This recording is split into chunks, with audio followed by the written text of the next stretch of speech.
Wow! Grabe dito, ang presko. Ang lawak ng ano. Oh, ano to? Palaisdaan ba to? Tanungin natin. Yeah. Ano yung mga ano yan? Palaisdaan? Palaisdaan? Oo, dati yan. Ah, dati nga hindi na. Eh, wala na yan. Nahuli yan. Eh, dyan, dapat na dito. Ayan, palaisdaan yan. Eto, wala na. Simula nung ano siguro. Saan pa na yan, eh, no? Ay, hindi nagano. Doon na marami bango sa kabila. Ay, dun. Dun ba yung sa unahan yung Mega Dike? Oo. Ah, okay. So, wala na pala to ganong isda, no? Ah, okay. Sige kuya, thank you. Okay, so ganun pala. Dati pala to, palaisdaan. Pero may mga isda naman pa naman daw hanggang ngayon. Pero hindi na siya tulad daw dati na alam mo yon, yung may nag-aalaga pa. Pero itong kabila, palaisdaan daw hanggang ngayon. Sabi ni kuya, ha. At ayun nga mga karebs, dito tayo ngayon sa Malabon, kung saan ang Mega Dike.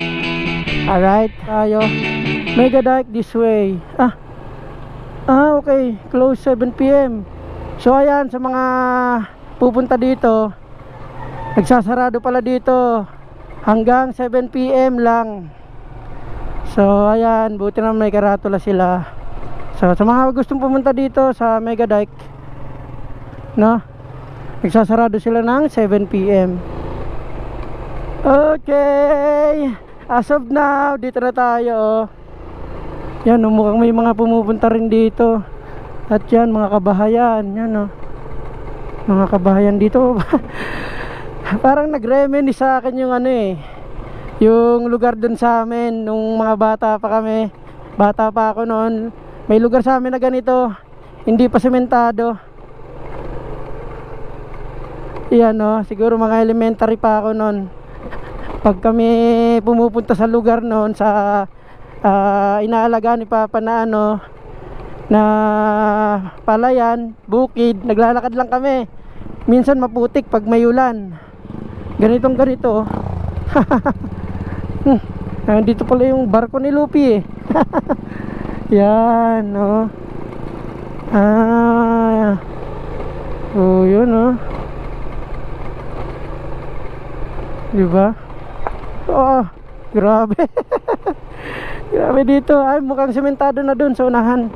Hindi ba to na-develop? Hindi pa na semento pala to. Pero sa semento inata, kasi sementado na dyan, Yan, mga palaisdaan na to. Dapat pala nagdala ako ng bingwit dito. May namimingwit sa ilog. Sa ilog lang. Yan, may namimingwit ganyan na ganyan talaga kami nung bata pa kami, sa tabi ng ilog lang namimingwit kami. Ang dami, may huli na kaya sila? Mukhang wala pa. Mukhang labsit pa yung huli nila. Mukhang matumal Okay, so dito na nga, welcome Mega Dike Malabon. Woo!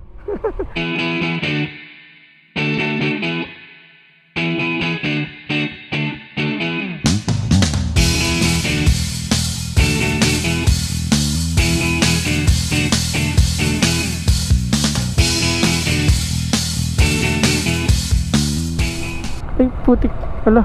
Aso. Oops. Okay, good boy. Wow! Presko naman dito.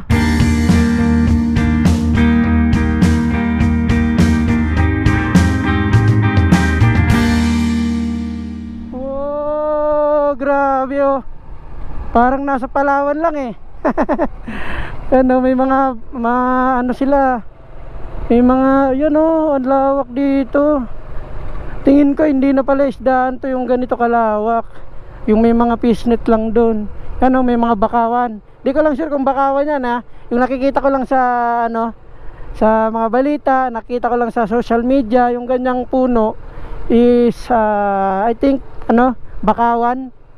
Grabe, ang lawak dito. So habang tatagal yung mga panahon, mas madedevelop pa to. itong mega deck na to, at matatayuan pa to ng mga iba't ibang building. Yun siguro sa palagay ko, kasi yun naman talaga yung common na ginagawa ng gobyerno. So tinatayo ng building, nade-develop, nagkakaroon ng mall, nagkakaroon ng kung ano-ano, mga pang negosyo. So sa tingin ko ganun ang mangyari dito sa tagal ng panahon. Oh, grabe oh.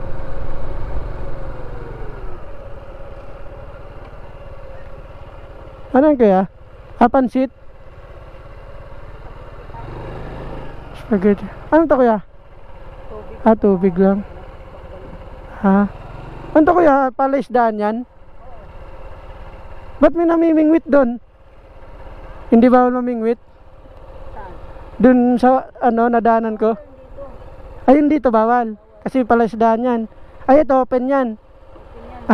Okay. Ano mga puno na yan? Parang yung bakawan? Bakawan yan no. Ibig sabihin tubig alat sa katabang yan. Tubig alat talaga. Tubig alat talaga siya. Okay. Wala siyang halong tabang na parang ilog. Ginaw lang siya. Kasi dagat na yun, di ba? Manila Bay, tama. Ano yung dulo nito po? Puntang labasan yan. Puntang yan. Labon. Punta sa labasan. Nabotas na ba yan? Hindi. Tagos yan. Anong tagos yan dito? Concepcion, Malabon pa rin. Malabon pa rin. Pero malayo pa yan no? Malayo pa yan? Malayo pa yan. Ikutin mo yan. Grabe no. Ang dami siguro ng nag-rides dito no? Meron. Marami. Pero nagsasara yung gate dun yung pasukan doon mga alas 7 ng gabi. Okay. Ayun dito sa gabi, sarado. Yung di ko alam yung dito. Walang may street light, ibig sabihin madilim dito pag gabi. So di kayo nagpe-pesta dito? Ganun dito. Talagang sa lang, sa araw no? Ganda, ang dami siguro nagja-jogging dito no? Pag alas 4. Napapresko oh. Mahangin nga Dito pwede pala mamingwit dyan o mangisda. Okay. Ba't may mga ganyang fishnet? May mga riyan. Dito sa gobyerno? Fish pan. May mga iba pala fish pan, yung iba open. Okay. Grabe, ang layo po, ang lawak hanggang dun pa. At dahil nga sa aliwalas ng panahon at sobrang sarap ng simoy ng hangin, kaya naisipan kong tumambay muna dito. Siyempre, mag food trip. Tara, kain tayo.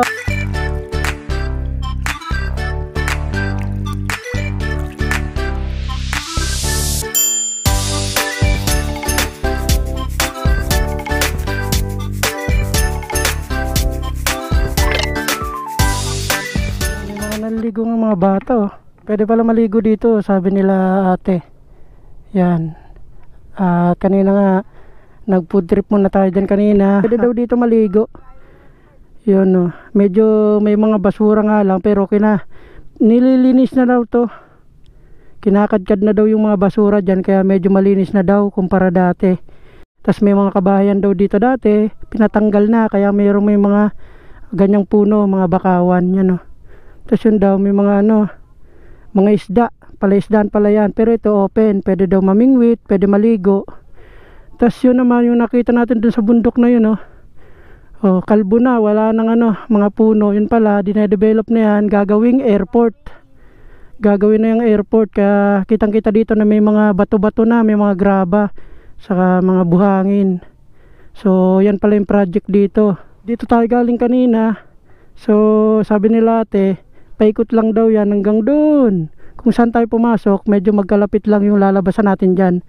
Pagka dinire-diretso natin yan hanggang doon, dyan na lang tayo dadaan.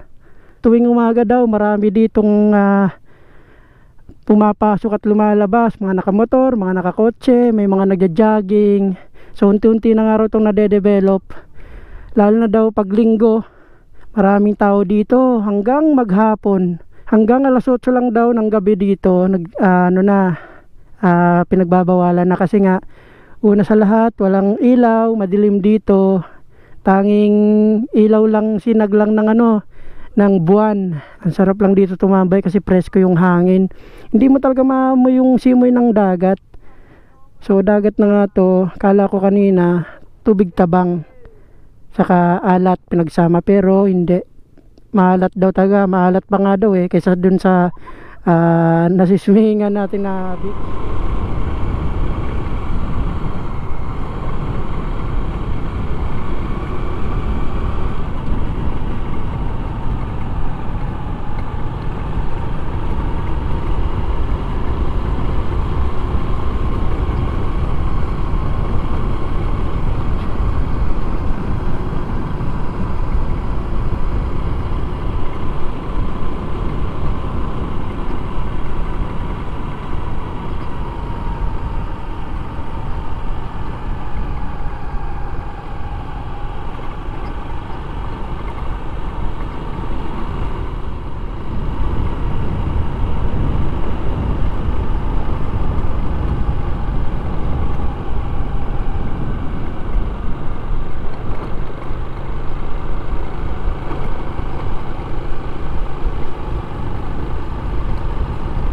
Sa pinakadulo nitong Mega Dike, at dito na tayo lalabas. So hindi na ako bumalik doon sa pinasukan natin kanina.